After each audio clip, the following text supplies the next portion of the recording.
Today, let's talk about the deficiency of electromagnetic radiation, photons. How's that sunlight feeling? Oh, it's wonderful. Sunshine. It's what attracts most people to Florida. Researchers have long known sunlight can help lower blood pressure, but Yes, sunlight does a lot of things, repairs and restores the body. Everything is photonic. And dealing with photonic medicine, the ability to cure, restore DNA with photons, we have to recognize that from the sun, basically this is where all the energy comes into the plants that take in carbon dioxide, give up oxygen, give off the different sugars. All that happens inside the body. In the master equation, where photon, light energy comes in and then out. And all of this works to help balance and make life possible. Everything is photonic. Now the plants will take in this photon from sunlight and be able to utilize it in a photosynthesis process to be able to take different molecules and give them higher energy to allow the formation of ATP, energy molecules. If the photon wavelength gets too high, then we have ionizing radiation that takes electrons out and creates an ion in the vast. And this is dangerous. But basically, scientists have mostly concentrated on the visible light with a touch of the UV to understand in biology. But now we know that there's also infrared. This is involved in biology as well. Now the visible light comes into the system, converting into the different energy molecules, making the carbohydrates in a process known as Calvin's cycle. And the biology is utilizing not just the visible, not just the ultraviolet, but the infrared, body heat. This is the amazing thing that allows the communication. This is a nutrient. Heat, light, these are nutrients for the body. The tree uses 200 calories per day. The human being, about 2,000 calories. So photosynthesis is not enough for the human being. The tree needed to make these things to give us the nutrients that we need for our activity. And we need to look at the infrared, how we need heat. We also need light, sunlight. All of these things very needed for our biology. In order for the cells to work, the cells have to communicate. And they use different types of infrared signals, visible light signals, to transmit information and to make energy possible. All of this energy swimming through the body. And we know about the infrared radiation. This is very important. And we know the limits. We know how cold it is to create a problem. And some people have been able to surpass that. But we have to recognize that this is where we get our energy. Now let's learn more about the energy of life and its photonic connection with sunlight and heat. So I want to start with a little bit of a metaphor. You look at a street, the streets provide the highways, they connect the houses together, people can travel, you deliver goods. But there's also power lines along the edges of many streets. We don't see them, we aren't aware of them. But they're, of course, providing electricity to all the homes and the businesses. So your body is a conglomerate of molecules that if you reverse engineer it, it is actually light. And so you give off photons, and you are in your body are moving massive amount of electrical currents, and that's how actually your organs function. The body is truly energetic with lots of electricity flowing. But all of this is photonic in its direction and in its control, and at its base heart of origin. Walls, they're providing structure, but they're also they're the path, by the conduit by which the electricity reaches the plug and therefore your devices. There's something similar going on in the body. The body, of course, has this massive blood network that supplies goods, takes away waste products, does very important things for the body, but it's also a supply of the electrical circuit for the body. And each individual cell has a cytoskeleton. This gives it structure, gives it strength so it doesn't get smashed. But that cytoskeleton is also a source of electricity. The electricity coming in off of the network, traveling through the cytoskeletal fibers to provide electricity to the internal of the cell. One photon that hits the retina can be amplified so massively within your body that it can initiate 100,000 chemical reactions in your body. The photons are in the control factor of being able to trigger functions, moderate functions, all through the wavelength. Now, we cover this in depth in our CTW course on photonic. Life is photonic. Review that, please. So here's a schematic of a simple cell. And this cell, you can see these plus signs throughout going along these cytoskeleton pathways. And those are protons. And they're coming in from the outside. But who's making those protons be available? That's the structured water. It surrounds the cell, and the cell works very hard to maintain that structured water. And when there's sunlight, it will grow, and that will make more energy. But the plus signs are gathering along the edge, along the interface of the structured water with the unstructured water outside of it, and they can be channeled up into these caveoli, these little caves, and then brought right into the cytoskeleton to provide those positive charges to certain organelles in the cell that need positive charge. And in particular, one of those is the lysosome. Lysosomes need to be extremely acidic in order to do their job, and their job is to clear molecular debris. Very, very important. Get rid of the garbage. Why are light and electricity synonymous? Because whenever an electron is excited, there is an orbital jump, and in that jump, a photon is absorbed, so we're absorbing light. Electrons never touch each other, they repel, so atoms never touch. What does touch is photons. And every time an electron changes to an outer orbital, a photon is absorbed, and as it goes back, it is released. Everything is photonic. As they draw in these plus signs, these protons, they get lower and lower pH, and now they can do their job. If that electrical circuit is not supplying enough protons, they can't do their job. The debris gathers up, and you get things like Alzheimer's disease from amyloid beta plaque. When that electricity is given for biochemical reaction, the photon jumps again, and we give off light. So at all times, there are light waves, and there's actually also sound waves. So you are a conglomerate of a neighborhood of diversified light whose harmony is you. That is a quote from Ramtha. The body will give off infrared radiation, heat, but also a little touch of light. Yes, humans will glow in the dark. A little bit of visible light will come out. Very, very faint. You'll need a special camera to see it. Not visible with the human eye. There's also the mitochondria. Those are their source of energy for the cell. They make the ATP, and they also depend on protons to supply a lower pH in their intracellular membrane compared to the pH in the interior world. They need that pH drop to drive the generation of the ATP that supplies energy for the cell. What I'm saying, and the most important thing in this talk, is that structured water that is maintained outside the cell. It's a special gel form of water. It's not liquid, it's not solid. And it also induces this charge separation that creates a battery. And what happens then is that the cell uses those protons to go into the cytoskeleton to supply the positive charge, and the electrons stay inside the structured water, and they provide energy for another very, very important purpose, probably other purposes as well. Yes, so the photons will help to moderate and build this electrical supply, the electrical current supply, that all of our life processes will feed off, every cell. Every process, electricity, is the synthesis of sulfate. And the reason why this is important is because the sulfate actually maintains the gel. Each cell decorates its exterior with lots of sulfates that are attached to these extracellular matrix sugars outside the cell.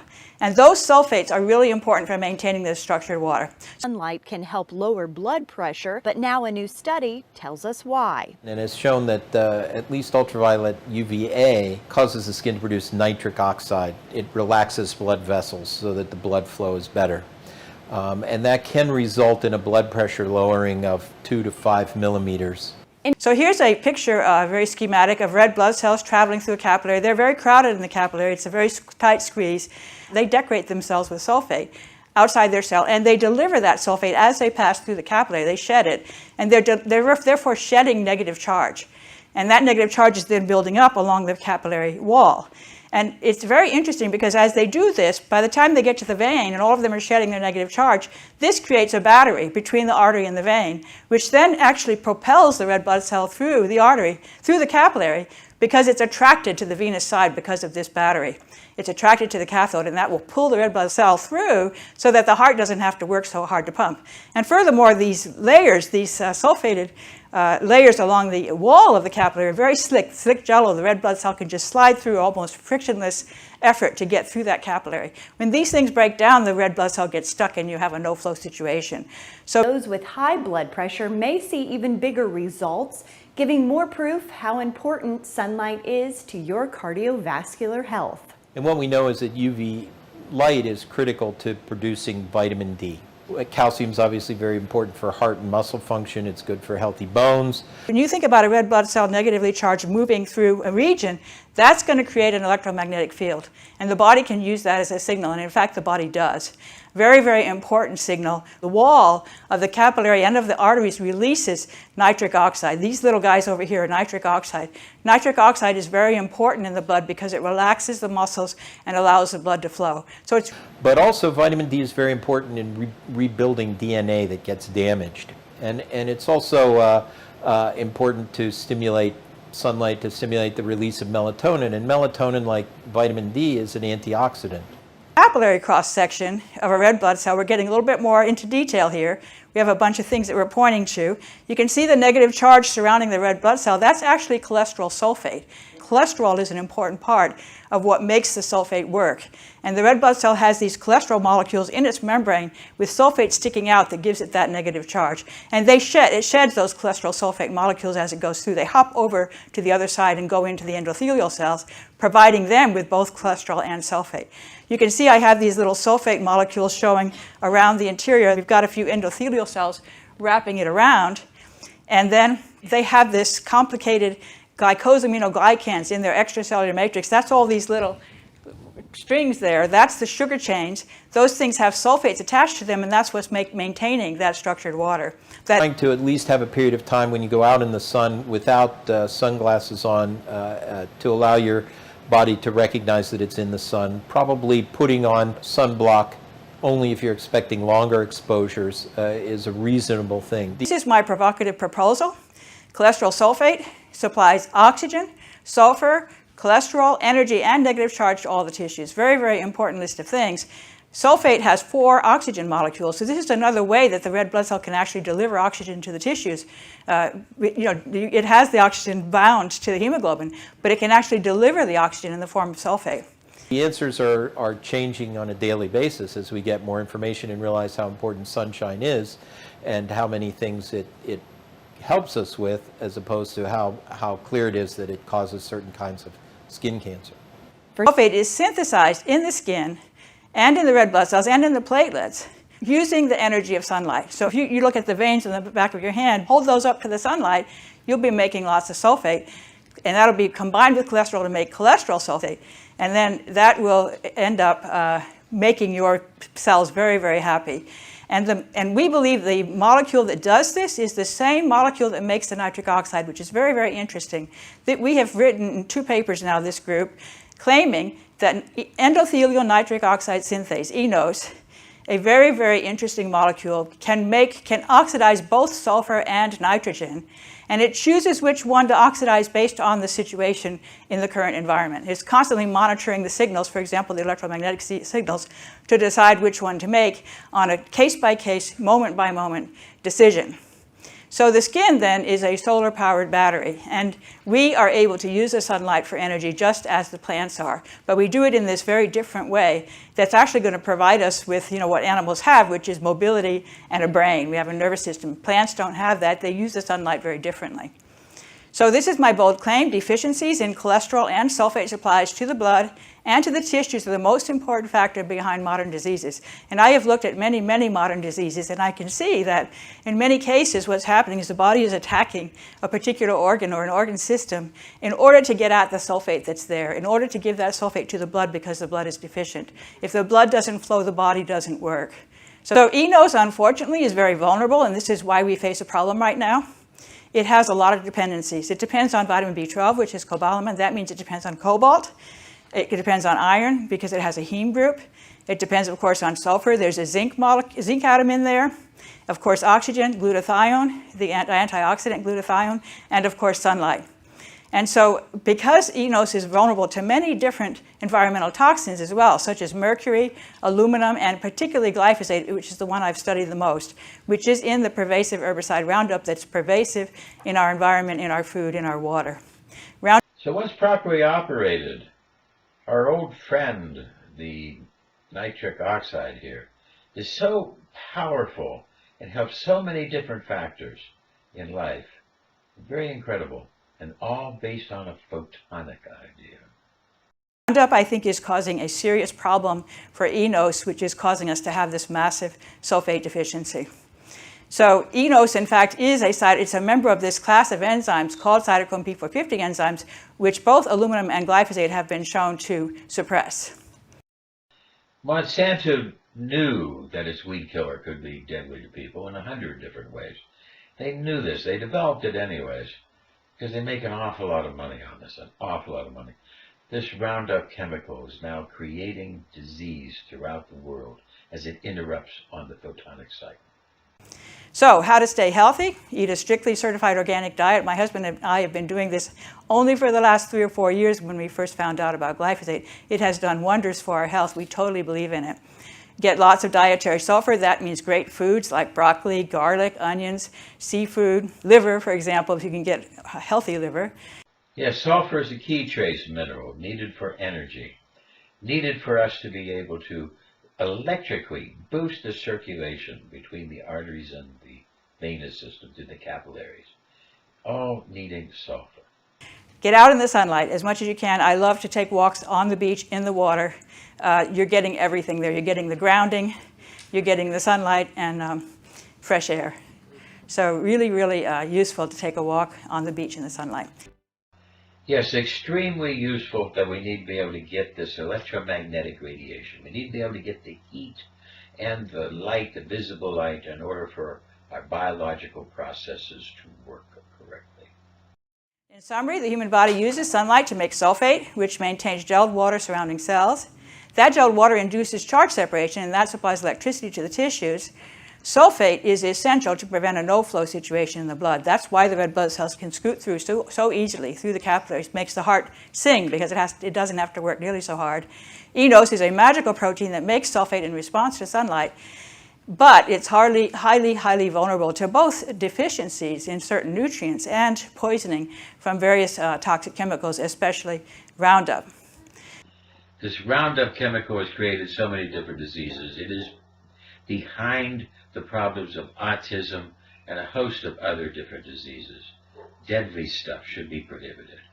So the skin then is a solar-powered battery, and we are able to use the sunlight for energy just as the plants are, but we do it in this very different way that's actually going to provide us with, what animals have, which is mobility and a brain. We have a nervous system. Plants don't have that. They use the sunlight very differently. Plants will take in sunlight as their primary energy source. And then humans will utilize it completely different. Plants use a Calvin cycle, and the humans will use the Krebs cycle. So the path to good health includes a sulfur-rich organic diet, lots of sunlight exposure, and frequent grounding. If you follow our courses on the life is photonic and all the different processes, you start to recognize more of the photonic nature and the deficiencies of sunlight and heat and these other things and how they can create problems. We start to understand much more about biology. When sunlight hits our skin, something remarkable happens. Just under the surface lies a type of cholesterol. When the sun's ultraviolet rays hit this molecule, it transforms. becoming a form of vitamin D. Vitamin D is a very interesting molecule and concerned with so many different processes, healthy processes of the body. And it really does prove that the human body needs sunlight in order to be completely healthy. This is the same molecule found in cod liver oil. It then travels to the liver, where it's converted into the form that doctors measure in our blood. This is then activated by the kidneys. The sun hits your skin, there's certain chemical reactions that occur that generate vitamin D from cholesterol in your skin. So people are always against cholesterol, but you need cholesterol to actually make vitamin D. Okay, so there's a lot of benefits to cholesterol. And now it's ready to help absorb calcium, building strong, healthy, rickets-free bones. I think that's about enough sun for one day. We are a biophotonic light field. If that light field is coherent, means harmonious, you are joyful, you are in the now, there's no diseases, there's complete harmony. Check this out. When the sun hits your skin and the retina, okay, through your eye, you get a chemical conversion of increasing serotonin. And serotonin can greatly affect your mood. Your DNA is a holographic optical and sound system that is giving your information in space and time and emitting it as light. Number two, it affects melatonin, it actually reduces melatonin. Melatonin is the hormone that helps you sleep. So darkness stimulates melatonin, but light, sun, will decrease this. Sunlight helps us to moderate the production and utilization of melatonin and the utilization of serotonin. It helps us to basically control. And what we're going to see is that the blue light blocks the melatonin production, and the red light will help to stimulate it. You have night and day effects. The heat from the sun and the humidity that's generated from the sun and also the environment has the power to decrease viral loads even from COVID-19.